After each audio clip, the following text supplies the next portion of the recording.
সমঝোতার সংকটে জামাত আসন ছাড়াই নেতাকর্মীদের চাপা অসন্তোষ, আলোচনায় সমাধানের প্রত্যাশা কেন্দ্রীয় নেতাদের। আজ শেষ হচ্ছে 3 দিনের রাষ্ট্রীয় শোক। বাতজুমা মসজিদে মসজিদে বিশেষ দোয়া, দাদির কবর জিয়ারত করলেন জাইমা রহমান। কুয়াশার চাদরে রাজধানী, সর্বনিম্ন তাপমাত্রা যশোরে, হাড় কাঁপানো শীতে জনজীবন বিপর্যস্ত। এক্সপ্রেসওয়ে সহ 3 জায়গায় 7 গাড়ির সংঘর্ষে আহত 20। খেরসনে নববর্ষের অনুষ্ঠানে ইউক্রেনীয় ড্রোন হামলায় নিহত 24। গাম্বিয়ার উপকূলে 200 অভিবাসী নিয়ে নৌকাডুবি, বাড়ছে নিহতের সংখ্যা। এবং বছরের প্রথম দিনে ঘরের মাঠে হোঁচট লিভারপুলের। প্রিমিয়ার লিগে লিডস ইউনাইটেডের বিপক্ষে 0-0 গোলের ড্র।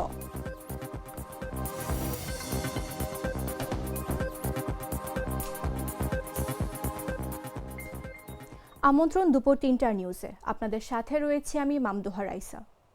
একাকার হয়ে ওঠা প্রাণ লেয়ার সম্পর্কের মিষ্টি ম্যাজিক। জাতীয় সংসদ নির্বাচনের সময় ঘনিয়ে আসা আর আসন সমঝোতার জটিলতায় উত্তপ্ত রাজনৈতিক ময়দান। জামাত ইসলামী শতাধিক আসন ছাড়াই প্রস্তুতি নিয়েছে, তবে কেন্দ্রীয় সিদ্ধান্তে অসন্তোষ দেখা দিয়েছে তৃণমূল নেতাকর্মীদের মধ্যে। সমঝোতার কারণে আরও অনেক আসন ছাড়ার সম্ভাবনা থাকলেও মাঠের অবস্থানকে গুরুত্ব দিতে আহ্বান জানাচ্ছেন নেতাকর্মীরা। তবে জামাতের আশা, আলোচনার মাধ্যমে সমস্যার সমাধান সম্ভব। বিস্তারিত জাগো ডেস্ক রিপোর্টে। জাতীয় নাগরিক পার্টি এনসিপি এবং এই সমমনা 8 দলের সাথে আমরা একত্রে নির্বাচনে অংশগ্রহণ করব বলে আমরা সিদ্ধান্ত নিয়েছি।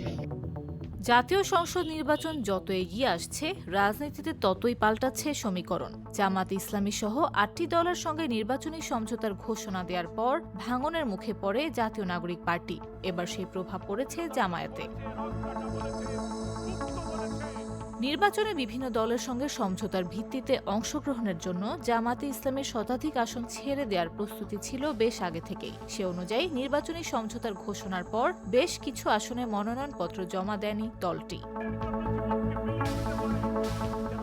সমঝোতা চূড়ান্ত হলে আরও আসন ছাড়ার সিদ্ধান্ত রয়েছে তাদের। তবে এর মধ্যে সম্ভাবনাময় অনেক আসন ছেড়ে দেয়ায় দলটির তৃণমূল নেতাকর্মী ও ভোটারদের মধ্যে চাপা অসন্তোষ দেখা দিয়েছে।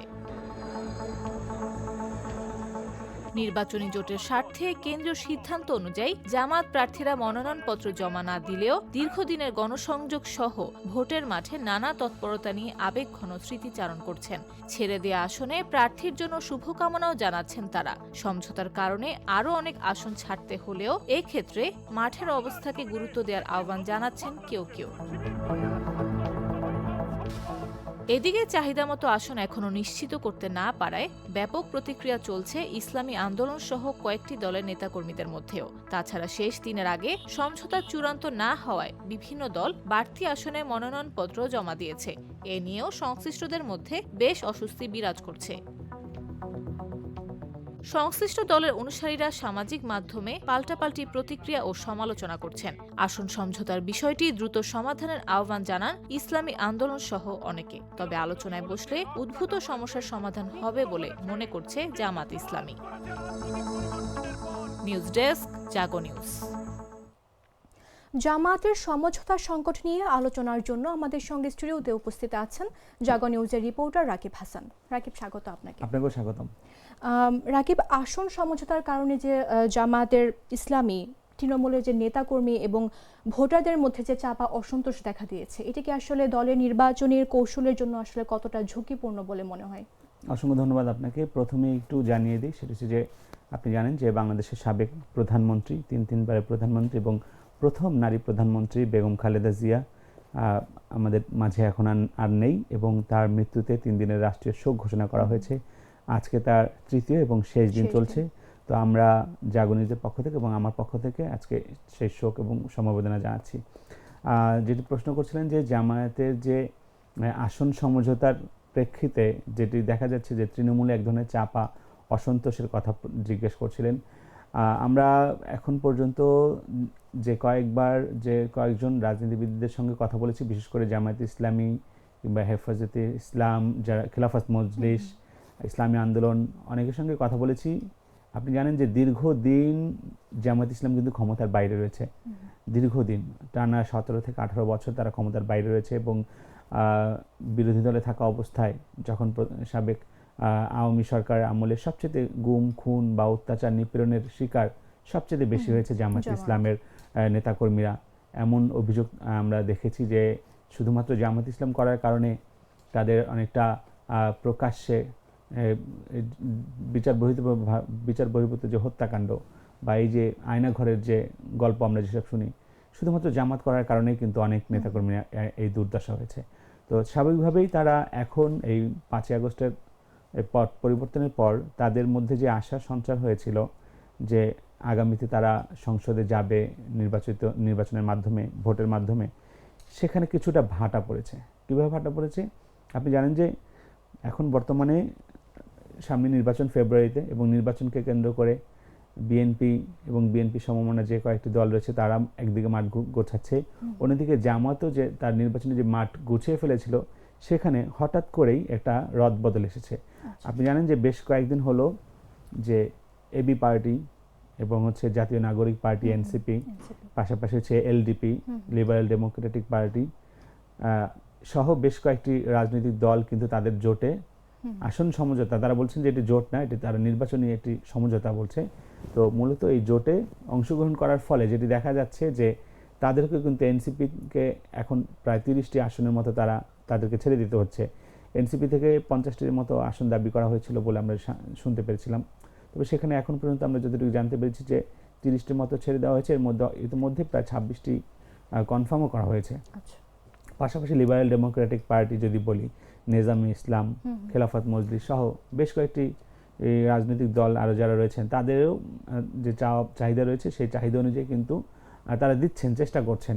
কিন্তু আপনি জানেন যে জামাতে ইসলাম বর্তমানে রাজনৈতিক দলগুলোর মধ্যে অন্যতম বৃহৎ দল আমরা বলতে পারি, এবং বর্তমানে যদি তারা বলছিলেন যে তাদের 300 আসনের সক্ষমতা রয়েছে প্রার্থী দেওয়ার মতো, কিন্তু শুধুমাত্র সমঝোতা এবং জোটের কারণে তাদেরকে ছাড় দিতে প্রস্তুত তারা এখন পর্যন্ত আমরা যেটি জানতে পেরেছি, একটু আগে সংবাদে বলছিলেন যে প্রায় 100 আসন তারা ছেড়ে দিতে প্রস্তুত।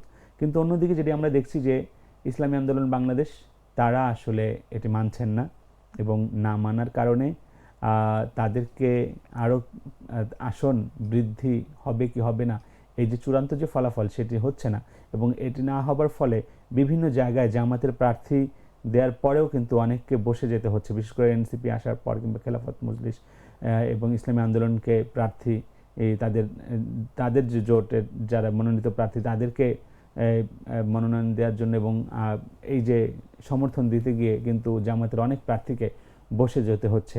তো এটি স্বাভাবিকভাবেই আসলে দলের জন্য খুব বেশি একটা সুখকর নয়, এবং বিশেষ করে যারা নেতাকর্মী রয়েছেন তাদের জন্য সুখকর নয়। শুধুমাত্র সংসদ নির্বাচনকে কেন্দ্র করে এতদিনে যে দীর্ঘ লড়াই সংগ্রাম, সেই লড়াই সংগ্রামকে কিন্তু জলাঞ্জলি দিতে হচ্ছে।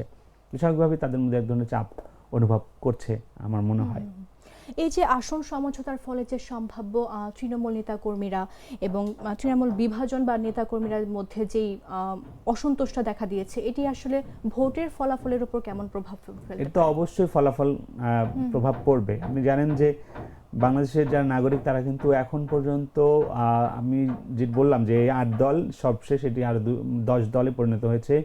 এই জামাতে ইসলাম এবং হচ্ছে গিয়ে ইসলামী আন্দোলন বাংলাদেশ ছাড়া অন্য যেসব দল রয়েছে, যদি আমি এনসিপি রয়েছে নতুন করে যুক্ত হয়েছে, এই হাতে গোনা 2-3টা দল ছাড়া অন্য যেসব দল রয়েছে, নেজামে ইসলাম বাংলাদেশ বা বাংলাদেশ গণতান্ত্রিক পার্টি যেটি রয়েছে, জাতীয় গণতান্ত্রিক পার্টি জাকপা, তারপর হচ্ছে গিয়ে খেলাফত আন্দোলন, খেলাফত মজলিস, এই দলগুলোর কিন্তু রাজনৈতিক যে মাঠ পর্যায়ের যে কর্মী খুব বেশি একটা নেই বললেই চলে। সুতরাং তাদের ভোটের মাঠে কিন্তু তাদের ভোটার নেই। আমাদের এখন পর্যন্ত আমাদের যে পূর্ব অভিজ্ঞতা, সেই অভিজ্ঞতা অনুযায়ী কিন্তু তাদের সারা বাংলাদেশে 2টি আসন কিংবা 3টি আসনের বেশি পাবার মতো তাদের প্রার্থী আসলে নেই। তো স্বাভাবিকভাবেই সেখানে যদি 20টি আসন ছেড়ে দেওয়া হয়, তো আপনি যে 17টি আসন বা 18টি আসন অতিরিক্ত যে আপনি দিচ্ছেন তাদের, সেখানে যেহেতু ভোটারদের আশানুরূপ প্রার্থী পেল না, দলের সিদ্ধান্ত মেনে, যদিও জামাতের একটা নির্দিষ্ট ভোট রয়েছে, ভোট ব্যাংক রয়েছে, তো সেটা আসলে কতটুকু, সেটা তো খুব বেশি না। তো সুতরাং স্বাভাবিকভাবেই যে দলের যদি দলের মনোনীত প্রার্থীর বাইরে যদি অন্য দলের কাউকে সমর্থন করতে হয়, সেই ক্ষেত্রে আসলে ভোটাররা সিদ্ধান্ত নিতে কিছুটা বেগ পেতে হয় ভোটারদের, একটু সিদ্ধান্তহীনতায় ভোগে। তো স্বাভাবিকভাবেই তখন কিন্তু ভোটের এই মাঠেও কিন্তু এক ধরনের চাপ বা ভোটারদের মধ্যে এক ধরনের চাপ এবং সিদ্ধান্তহীনতায় কিন্তু ভোটের মাঠে ব্যাপক প্রভাব পড়বে বলে আমরা মনে করছি। আচ্ছা, এই যে এনসিপি যখন জামাতের সঙ্গে জোট করলো, এর ফলে কিন্তু অনেক নেতাকর্মীদের আমরা দেখেছি যে পদত্যাগের একটা হিড়িক পড়ে গিয়েছিল, প্রায় 30 জনের মতো চিঠি দিয়েছে। হ্যাঁ, কিন্তু এটা কি আসলে এখন জামাতের ক্ষেত্রে আসলে এরকম কোনো সম্ভাবনা আছে কিনা? দেখেন, এনসিপি আর জামাত একেবারে দুই মেরুর দুইটি দল আসলে। যদিও তারা আন্দোলন, এই সরকার, সাবেক সরকারের বিরুদ্ধে যে আন্দোলন হয়েছে, গণ অভ্যুত্থান হয়েছে, সেখানে সবাই এক, এবং তারা বলছেন যে ফ্যাসিবাদী আন্দোলনের বিরুদ্ধে সবাই এক মঞ্চে এক কাতারে থাকবেন, কিন্তু আদর্শিকভাবে আসলে দুই মেরুর দল। জামাতে ইসলামে আপনি দেখবেন যে তাদের রাজনৈতিক গঠনতন্ত্র কিংবা তাদের যে শৃঙ্খলা, এই শৃঙ্খলার জায়গাগুলো খুবই কঠোরভাবে সবাই পালন করেন। আপনি এখন পর্যন্ত যতগুলো প্রার্থীকে দল থেকে বসে যেতে বলা হয়েছে, অর্থাৎ প্রার্থীদের প্রত্যাহার করতে বলা হয়েছে, আপনি দেখবেন সেখানে কোনো বিদ্রোহী প্রার্থী নাই। জামাতে কিন্তু কোনো বিদ্রোহী প্রার্থী নেই, এবং তারা দলের সিদ্ধান্তের বাইরে তারা কোনো কথা তারা বলেন না, তাদের মধ্যে এক ধরনের শৃঙ্খলা রয়েছে। কিন্তু অন্যদিকে যদি আমরা বলি যে এনসিপি একদম সদ্য নতুন একটা দল, এবং এই দলের মধ্যে বিভিন্ন ঘরানার লোক দিয়ে সৃষ্টি হয়েছিল, স্বাভাবিকভাবেই যেটা হয়েছে যে জামাতের সঙ্গে তাদের এই সমঝোতা, আসন সমঝোতার যে জোট যেটি হয়েছে, এখানে আসার পর আপনি জানেন যে সাথে সাথেই তাসনিম জারা খুবই এই মুহূর্তে আলোচিত একজন প্রার্থী, ঢাকা 8 আসন থেকে তিনি নির্বাচন করার সিদ্ধান্ত নিয়েছেন স্বতন্ত্র প্রার্থী হয়ে। পরবর্তীতে তিনি পদত্যাগ করেছেন। একই সঙ্গে নারী আরও বেশ কয়েকজন, আপনি নুসরাত তাবাসসুম, তারপর হচ্ছে আরও বেশ কয়েকজন প্রার্থী, তারা কিন্তু পদত্যাগ করার সিদ্ধান্ত নিয়েছে, এবং ইতিমধ্যেই এনসিপির যে আহ্বায়ক নাহিদ ইসলাম তার কাছে চিঠি দিয়েছে। তবে এনসিপির একটি সংবাদ সম্মেলন করে এই বিষয়ে, তখন তারা যেটি বলেছে যে আসলে এই 100 এর বিরুদ্ধে 30 জনের অপরদিকে আবার প্রায় 170 জনের মতো যারা নেতাকর্মী রয়েছেন তারা আবার সমর্থন করেছেন জামাতের সঙ্গে সমঝোতায় যাওয়াতে। এটি একটা গণতান্ত্রিক প্রক্রিয়া, যেহেতু দলের মধ্যে গণতান্ত্রিক চর্চা থাকে, সর্বোচ্চ সংখ্যক মানুষের সিদ্ধান্তে যেটি উপনীত হয় সেটি মূলত তারা করেন, এবং তারা বলছেন যে যেহেতু দলের একটা বড় অংশই চাচ্ছেন যে জামাতের সঙ্গে এই মুহূর্তে জোট করা যায়, আর যদিও যারা পদত্যাগ করেছেন তারা বলছেন যে মুক্তিযুদ্ধের প্রশ্ন তারা বলছেন, নারী নেতৃত্বের বিষয়ে তারা বলছেন, এবং আদর্শগতভাবে জামাতের সঙ্গে তাদের মেলে না, বিভিন্ন অভিযোগ করেছেন। তবে এনসিপির যারা দায়িত্বশীল এখন রয়েছেন তারা বলছেন যে বিগত সময়ে আমরা দেখেছি যে আওয়ামী লীগের সঙ্গে জামাতে জোট হয়েছে, বিএনপির সঙ্গে জামাতে জোট হয়েছে, এবং দীর্ঘ সময় বিএনপির সঙ্গে জামাত জোটবদ্ধভাবে রাজনীতি করেছেন। সুতরাং সেই দিক থেকে এনসিপি যদি জোট করে জামাতের সঙ্গে, এটি আসলে খুব বেশি একটা নির্বাচনের মাঠে প্রভাব ফেলবে বা তাদের দলের মধ্যে প্রভাব ফেলবে তা আসলে তারা মনে করছেন না। তারা মনে করছেন যে এই মুহূর্তে শুধুমাত্র রাজনৈতিক কারণেই এই জোটটি হয়েছে, আদর্শিক ব্যাপার যার যার রাজনীতি তার মতো করেই থাকবে। আচ্ছা, এই যে আসন সমঝোতা এবং এনসিপির সঙ্গে জামাতের জোট, এই জিনিসগুলো কিন্তু আসলে সামাজিক যোগাযোগ মাধ্যমে বিভিন্ন প্রতিক্রিয়া এবং সমালোচনার বিভিন্ন আসলে বেড়ে যাওয়ার ফলে রাজনৈতিক ভাবমূর্তিতে আসলে জামাত ও জোটের জন্য আসলে কি ধরনের প্রভাব পড়তে পারে বলে আপনার মনে হয়? জোটের প্রভাব হচ্ছে, আমরা 5 আগস্টের পর যেটি ভাবছিল সবাই যে একটি নতুন ধারা রাজনীতি আসলে মানুষ দেখতে চেয়েছিল, কিন্তু দুর্ভাগ্যজনক হলেও সত্যি যে আমাদের সেই নতুন ধারার রাজনীতি আমরা আসলে দেখছি না। আমি একটা উদাহরণ দেই, গণ অধিকার পরিষদের সাধারণ সম্পাদক রাশেদ খান, তিনি শুধুমাত্র একটি এমপি হওয়ার জন্যে তার দল থেকে পদত্যাগ করে বিএনপিতে যোগদান করেছে। একই সঙ্গে আপনি নুরুল হক নূর, যাকে কিনা আমরা সবসময় দেখতাম যে সব জায়গাতেই তার একটা ভূমিকা ছিল আন্দোলন সংগ্রামে, এবং এত পরিমাণে তার নির্যাতন সহ্য করেছেন তিনি, কিন্তু এই নির্বাচনকে কেন্দ্র করে এই নুরুল হক নূর, যিনি কিনা কিছুদিন আগেও বলেছেন যে বিএনপির হাতে এই দেশ আসলে নিরাপদ নয় বলে আমরা সামাজিক যোগাযোগের মাধ্যমে বেশ কিছু ভিডিও ক্লিপ দেখেছিলাম, তিনি আবার বলছেন যে বিএনপি ছাড়া এই দেশ কেউ চালাতে পারবেন না। তো আসলে শুধুমাত্র নির্বাচন করার জন্যই এবং ক্ষমতার ওই চেয়ারটার জন্য মানুষ অনেক কিছুই, রাজনীতিবিদরা আমাদের মধ্যে এই যে দল পরিবর্তন করা, নিজের দল ছেড়ে অন্য দলে যাওয়া, এবং রাজনীতিতে শেষ কথা বলতে যেমন কিছু নাই বলা হয়, এটিও আসলে তেমন। আজকে এই যে মানুষের মধ্যে যে প্রতিক্রিয়া, সেটি স্বাভাবিকভাবে অনেকের মধ্যেই আহত করেছে মানুষকে। তারা যেটি ভাবছিলেন যে এনসিপি তার 300 আসন থেকে নির্বাচন করবে, জামায়াত ইসলাম 300 আসন থেকে নির্বাচন করবে, গণ অধিকার পরিষদ 300 আসন থেকে নির্বাচন করবে, বিএনপি 300 আসন থেকে নির্বাচন করবে, এভাবে করে যে যতটুকু ভোট পায়, প্রত্যেকে কিন্তু একটা নিজের দলের যে প্রতি মানুষের যে কতটুকু জনপ্রিয়তা রয়েছে, সেই জনপ্রিয়তা প্রমাণের কিন্তু একটা সুযোগ ছিল এবার। কিন্তু সেই সুযোগটি কিন্তু আমরা আবার হারালাম, যেহেতু আবারও সেই একই পুরনো রাজনৈতিক কৌশল, সেই জোটগতভাবে নির্বাচন করে ক্ষমতায় যাওয়া, এটি কিন্তু হচ্ছে সাধারণ মানুষকে, একজন ভোটারকে আহত করেছে। যদি আমি বলি আমার কথা, আমিও একইভাবে, আমরা যখন ভেবেছিলাম যে প্রত্যেকের সক্ষমতা যাচাই করা হোক, এই যে আজকে আসন সমঝোতা হচ্ছে, আপনি আসন সমঝোতা কেন করছেন? আপনি আসন সমঝোতা না করে আপনি নির্বাচনে করেন, আপনি করে পরবর্তীতে প্রয়োজনে আপনারা একটা ঐক্যবদ্ধ একটা সরকার আপনারা গঠন করেন। কিন্তু এখন যেটি আমরা দেখছি যে এই যে আসন সমঝোতার মাধ্যমে অনেক জনপ্রিয় প্রার্থী তার আসন থেকে সরে যেতে হচ্ছে, আবার যার কিনা 200 আসন মানে 200 ভোট পাওয়ার যোগ্যতাও নাই, কিংবা 500 আসন ভোট পাওয়ার যোগ্যতা নাই, সে কিন্তু প্রার্থী হিসেবে মনোনীত হচ্ছেন। তো এটি কিন্তু এই আসন সমঝোতার কারণে। সুতরাং এটি সাধারণ মানুষকে, যারা সচেতন, তাদেরকে অবশ্যই আহত করে, এবং এটি নিশ্চয়ই ভোটের মাঠে কিছুটা হলেও প্রভাব ফেলবে। আমি আরেকটা উদাহরণ আপনাকে দেই, বিএনপির যদি একটা উদাহরণ দেই, যে আপনি দেখবেন ব্রাহ্মণবাড়িয়ায় এই দীর্ঘদিন লড়াই সংগ্রাম করা বিএনপির একজন নেত্রী, হ্যাঁ, এই ব্যারিস্টার রুমিন ফারহানা, তিনি তারই আসনে এই মুহূর্তে বিদ্রোহী প্রার্থী হিসেবে দাঁড়িয়েছেন। অথচ সেখানে শুধুমাত্র সমঝোতার কারণে অন্য একজন প্রার্থীকে বিএনপি থেকে মনোনীত করা হয়েছে। কিন্তু আপনি একটু মাঠে খবর নেন, কার বেশি জনপ্রিয়তা রয়েছে, তার কতটুকু ভোটের সামর্থ্য রয়েছে ভোট করার মতো। ভোট তো শুধুমাত্র নির্বাচনে দাঁড়ানো না, প্রত্যেকটা আসনে কেন্দ্রে পোলিং এজেন্ট দেয়া, তার লোকবল থাকা, এবং বিভিন্ন বিষয় আছে।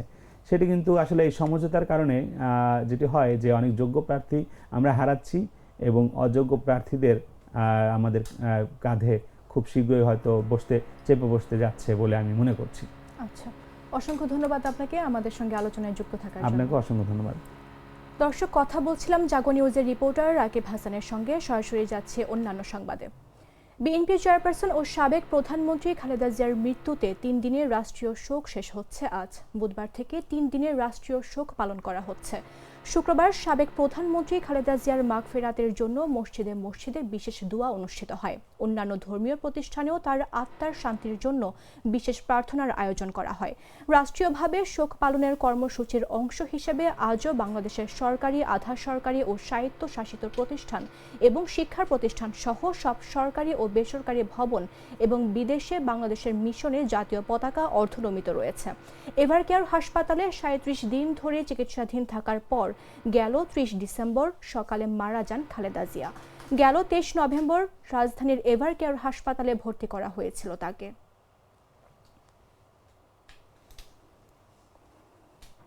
বিএনপি চেয়ারপারসন ও সাবেক প্রধানমন্ত্রী খালেদা জিয়ার কবর জিয়ারত করেছেন তার নাতি জাইমা রহমান সহ পরিবারের অন্যান্য সদস্যরা। শুক্রবার বেলা 11:30টার দিকে খালেদা জিয়ার সমাধিতে যান তারা। শহীদ রাষ্ট্রপতি জিয়াউর রহমান ও বেগম খালেদা জিয়ার সমাধিতে ফুলের তোড়া দিয়ে শ্রদ্ধা জানানো শেষে দোয়া ও মোনাজাত করেন স্বজনরা। এ সময় জাইমা রহমান ছাড়াও উপস্থিত ছিলেন বেগম জিয়ার বোন সেলিনা ইসলাম, ছোট পুত্রবধূ শর্মিলা রহমান সহ আরও অনেকে। এদিকে শীত ও ঘন কুয়াশা উপেক্ষা করে ছুটির দিন সকাল থেকেই আপসহীন নেত্রীর সমাধিস্থলে আসছেন নেতাকর্মী ও সাধারণ মানুষ। পুষ্পস্তবক অর্পণের পাশাপাশি তার জন্য দোয়া ও মোনাজাত করছেন সবাই। এ সময় সমাধিস্থলে কোরআন তেলাওয়াত চলতে দেখা যায়। পাশাপাশি জিয়া উদ্যানের সমাধি কমপ্লেক্স এলাকায় পরিচ্ছন্নতা কার্যক্রম চালাচ্ছে দলের কর্মী ও গণপূর্ত অধিদপ্তরের কর্মীরা। বাছাইকৃত লাল সরিষার দানা থেকে তৈরি হয় প্রাণ সরিষার তেল, আসল ঝাঁঝে আসল স্বাদে। বছরের প্রথম শুক্রবারই রাজধানীর কাঁচা বাজারে ঊর্ধ্বমুখী সবজি ও মুরগির দাম। সপ্তাহের ব্যবধানে বেশিরভাগ শীতকালীন সবজির দাম বেড়েছে কেজিতে 20 থেকে 40 টাকা পর্যন্ত। শুক্রবার রাজধানীর বিভিন্ন বাজার ঘুরে দেখা যায় সকালে তীব্র শীত ও কুয়াশার কারণে ক্রেতার সংখ্যা কম থাকলেও বেলা বাড়ার সঙ্গে সঙ্গে ভিড় শুরু হয় বাজারে। বাজারে টমেটো বিক্রি হচ্ছে কেজি 100 টাকায়, শিম 80, পটল ও বরবটি 100, বেগুন 60 থেকে 80 এবং করলা 60 টাকায়। এছাড়া গাজর 60 টাকা, পেঁপে 40 টাকা দরে বিক্রি হচ্ছে। এছাড়াও প্রতি পিস ফুলকপি 25 থেকে 30 টাকা এবং বাঁধাকপি 30 টাকায় পাওয়া যাচ্ছে। বিক্রেতারা বলছেন কুয়াশার কারণে সরবরাহ কম থাকায় দাম কিছুটা বেড়েছে। তবে ক্রেতাদের অভিযোগ, ভরা মৌসুমেও শীতকালীন সবজির দাম বাড়ার কোনো যৌক্তিক কারণ নেই। তাদের দাবি, বাজারে কারসাজের কারণেই এই মূল্য বৃদ্ধি।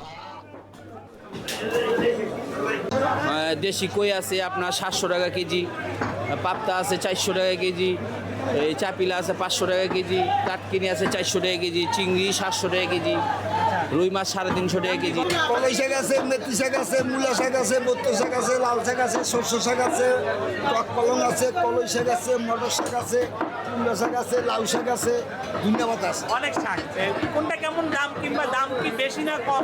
বেশি না, দাম নর্মালি আছে। মোটামুটি বাজার ঠিক আছে, বেশিও না কমও না, একদিন দুদিন একটু বেশি থাকে কম থাকে, বর্তমানে বাজার ঠিক আছে। সোনালী ককটা 260 টাকা থেকে 270 টাকা বিক্রি করতেছি, যেটা ভালোটা অরিজিনাল কক। আর যেটা কালার বার্ড সেটা 230 টাকা থেকে 240 টাকা। লাল মুরগি যেহেতু ডিমের দাম কম আছে, লাল মুরগিটা 260 টাকা থেকে 270 টাকা বিক্রি করতেছি। রাজধানীতে শীত যেন আরও জাঁকিয়ে বসেছে। পাল্লা দিয়ে বেড়েছে কুয়াশার ঘনত্ব। কোথাও কোথাও বয়ে যাচ্ছে হিমেল হাওয়া। রাতের শেষ প্রহর থেকেই কুয়াশার চাদরে ঢাকা পড়েছে ঢাকা শহর। শীতের প্রকোপে বিপর্যস্ত জনজীবন। শুক্রবার ভোর থেকেই দেখা যায় রাজধানীর বিভিন্ন এলাকা ছেয়ে গেছে ঘন কুয়াশার চাদরে। এতে রাস্তাঘাটে যানবাহন চলাচলে বিঘ্ন ঘটে। ঝাপসা কুয়াশাচ্ছন্ন অবস্থা থাকায় যানবাহনগুলোকে হেডলাইট জ্বালিয়ে চলাচল করতে দেখা গেছে। ছুটির দিন বিধায় অন্য দিনের তুলনায় সড়কের মানুষের চলাচল কিছুটা কম। তবে যারা প্রয়োজনের তাগিদে ঘর থেকে বাইরে দুপা ফেলেছেন, ভোগান্তিতে পড়েছেন। এদিকে অস্থায়ীভাবে আংশিক মেঘলা আকাশ সহ সারা দেশের আবহাওয়া আজ শুষ্ক থাকতে পারে বলে জানিয়েছে আবহাওয়া অফিস। মধ্যরাত থেকে সকাল পর্যন্ত অনেক জায়গায় মাঝারি থেকে ঘন কুয়াশা পড়তে পারে এবং তা দুপুর পর্যন্ত কোথাও কোথাও অব্যাহত থাকতে পারে। ঘন কুয়াশার কারণে বিমান চলাচল, অভ্যন্তরীণ নৌ পরিবহন ও সড়ক যোগাযোগ ব্যবস্থা সাময়িকভাবে ব্যাহত হতে পারে। রাত ও দিনের তাপমাত্রা সামান্য বাড়তে পারে।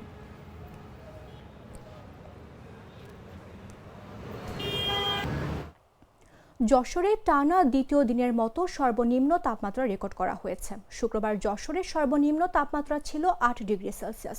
বৃহস্পতিবারেও যশোরের সর্বনিম্ন 7.8 ডিগ্রি সেলসিয়াস তাপমাত্রা রেকর্ড করা হয়।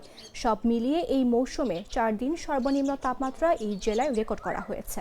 এদিকে টানা এই শীতের দাপটে শহর গ্রামে জীবনযাপন কঠিন হয়ে পড়েছে।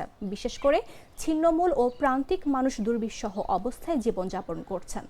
যশোর বিমান বাহিনীর আবহাওয়া অফিস জানিয়েছে, শুক্রবার ভোরে যশোরে সর্বনিম্ন 8 ডিগ্রি সেলসিয়াস তাপমাত্রা রেকর্ড করা হয়েছে। বৃহস্পতিবার এই তাপমাত্রা ছিল 7.8 ডিগ্রি সেলসিয়াস।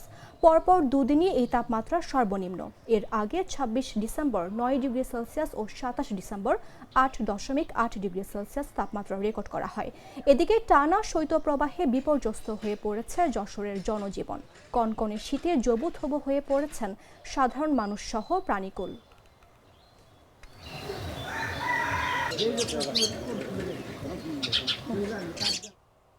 ঘন কুয়াশায় ঢাকা মাওয়া এক্সপ্রেসওয়েতে মুন্সিগঞ্জের শ্রীনগর ও লৌহজংয়ে পৃথক 3টি সড়ক দুর্ঘটনায় 7টি যানবাহনের সংঘর্ষের ঘটনা ঘটেছে। এতে অন্তত 20 জন আহত হয়েছে। এদের মধ্যে একজন কাভার ভ্যান চালক ও বাস চালক সহ 3 জনের অবস্থা আশঙ্কাজনক বলে জানিয়েছে ফায়ার সার্ভিস। বৃহস্পতিবার রাত 1টা থেকে শুক্রবার ভোর 5:30 পর্যন্ত এক্সপ্রেসওয়ের শ্রীনগর উপজেলার ছনবাড়ি ব্রিজের ডালে ও লৌহজং উপজেলার মেদিনী মণ্ডল এলাকার মাওয়ামুখী লেনে সবশেষ ভোরে শ্রীনগরে একটি কাভার ভ্যান ও ট্রাকের সংঘর্ষের ঘটনা ঘটে। পৃথক 3টি দুর্ঘটনায় বেশ কিছু সময় যানবাহন চলাচল ব্যাহত হয় এক্সপ্রেসওয়েতে। পরে ফায়ার সার্ভিসের সহযোগিতায় হাইওয়ে পুলিশ ক্ষতিগ্রস্ত যানবাহন সরিয়ে নিলে স্বাভাবিক হয় পরিস্থিতি। যানবাহন চালকদের মধ্যে সতর্কতার অভাব, ঘন কুয়াশা ও যানবাহনের দ্রুত গতির কারণে এসব দুর্ঘটনা ঘটেছে বলে জানিয়েছে ফায়ার সার্ভিস। ঘন কুয়াশার কারণে পৃথক 3টি স্থানে ঢাকা মাওয়া এক্সপ্রেসওয়েতে 3টি পৃথক দুর্ঘটনা ঘটে। দুর্ঘটনায় বেশ কয়েকজন আহত হয়। আহতদের উদ্ধার করে শ্রীনগর ফায়ার স্টেশন।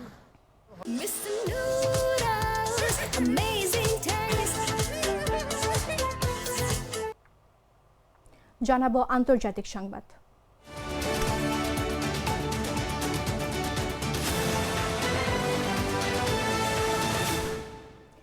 ইউক্রেনের দক্ষিণাঞ্চলীয় খেরসন অঞ্চলের রুশ নিয়ন্ত্রিত এলাকায় নববর্ষ উদযাপন চলাকালে একটি হোটেল ও ক্যাফেতে ড্রোন হামলা চালিয়েছে ইউক্রেন। এতে অন্তত 24 জন নিহত হয়েছেন বলে রাশিয়ার পক্ষ থেকে জানানো হয়েছে। নিহতদের মধ্যে এক শিশুও রয়েছে। এ ঘটনায় আরও অন্তত 50 জন আহত হয়েছেন বলে দাবি করেছে মস্কো। রাশিয়ার পররাষ্ট্র মন্ত্রণালয় এক বিবৃতিতে জানিয়েছে, প্রাথমিক তথ্যে 24 জন নিহত ও 50 জন আহত হওয়ার খবর পাওয়া গেছে। নববর্ষ উদযাপনে জড়ো হওয়ার বেসামরিক নাগরিকদের লক্ষ্য করে পূর্ব পরিকল্পিতভাবে এই হামলা চালানো হয়েছে। এদিকে ইউক্রেনীয় সামরিক বাহিনীর এক মুখপাত্র এসব দাবি প্রত্যাখ্যান করে রুশ সংবাদ সংস্থা ইন্টারফেসকে বলেছেন, ইউক্রেন কেবল শত্রু সামরিক লক্ষ্যবস্তু, জ্বালানি ও জ্বালানি সংক্রান্ত স্থাপনা এবং বৈধ লক্ষ্যবস্তুতেই হামলা চালায়।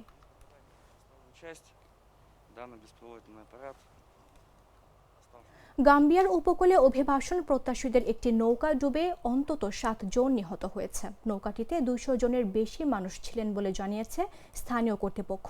এ ঘটনায় আরও বহু মানুষ নিখোঁজ রয়েছেন বলে আশঙ্কা করা হচ্ছে। গাম্বিয়ার প্রতিরক্ষা মন্ত্রণালয়ের এক বিবৃতিতে জানানো হয়েছে, বৃহস্পতিবার মধ্যরাতের দিকে দেশটির নর্থ ব্যাংক অঞ্চলের একটি গ্রামের কাছাকাছি এলাকায় নৌকাটি উল্টে যায়। এ পর্যন্ত 7টি মরদেহ উদ্ধার করা হয়েছে এবং অন্তত 96 জনকে জীবিত উদ্ধার করা হয়েছে। উদ্ধার হওয়া অনেকেই গুরুতর আহত অবস্থায় রয়েছেন। দুর্ঘটনার পর একটি জরুরি সংকেত পাওয়ার সঙ্গে গাম্বিয়ার নৌবাহিনীর মধ্যরাতের পরই উদ্ধার অভিযান শুরু করে।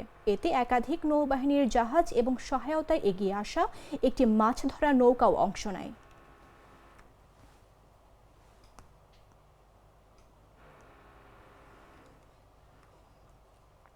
সংবাদ শেষ করব খেলার খবর জানিয়ে।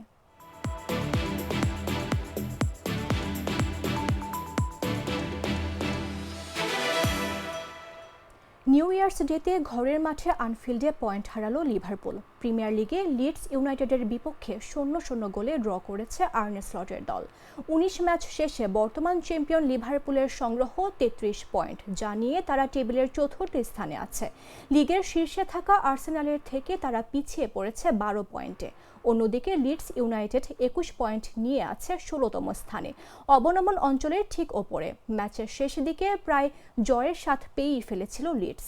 খেলা শেষের প্রায় 10 মিনিট আগে ডোমিনিক কালভার্ট-লুইন গোল করে উল্লাসে মেতে উঠলেও অফসাইডের কারণে তা বাতিল হয়। ম্যাচ জুড়ে লিভারপুলের আক্রমণে তেমন তাড়না দেখা যায়নি।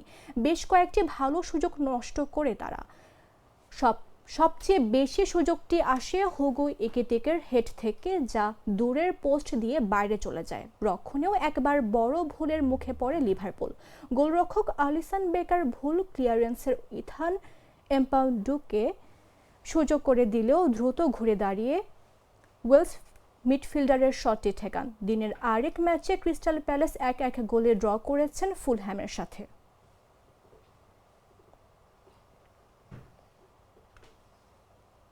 সংবাদ শেষ করার পূর্বে শিরোনামগুলো জানিয়ে দিচ্ছে আরও একবার।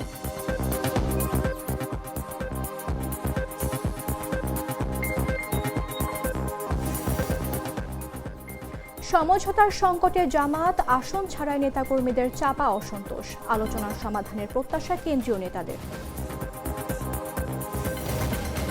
আজ শেষ হচ্ছে 3 দিনের রাষ্ট্রীয় শোক। বাদ জুমা মসজিদে বিশেষ দোয়া, দাদির কবর জিয়ারত করলেন জাইমা রহমান। কুয়াশার চাদরে রাজধানী, সর্বনিম্ন তাপমাত্রা যশোরে। হাড় কাঁপানো শীতে জনজীবন বিপর্যস্ত। এক্সপ্রেসওয়ে সহ 3 জায়গায় 7 গাড়ির সংঘর্ষে আহত 20। খেরসনে নববর্ষের অনুষ্ঠানে ইউক্রেনীয় ড্রোন হামলায় নিহত 24। গাম্বিয়ার উপকূলে 200 অভিবাসী নিয়ে নৌকাডুবি, বাড়ছে নিহতের সংখ্যা।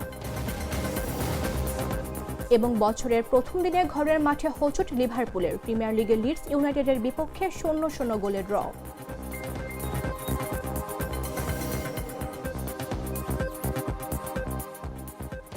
দর্শক, এই ছিল এখনকার মতো। প্রতি মুহূর্তে সর্বশেষ খবর জানতে ভিজিট করুন jagonews24.com।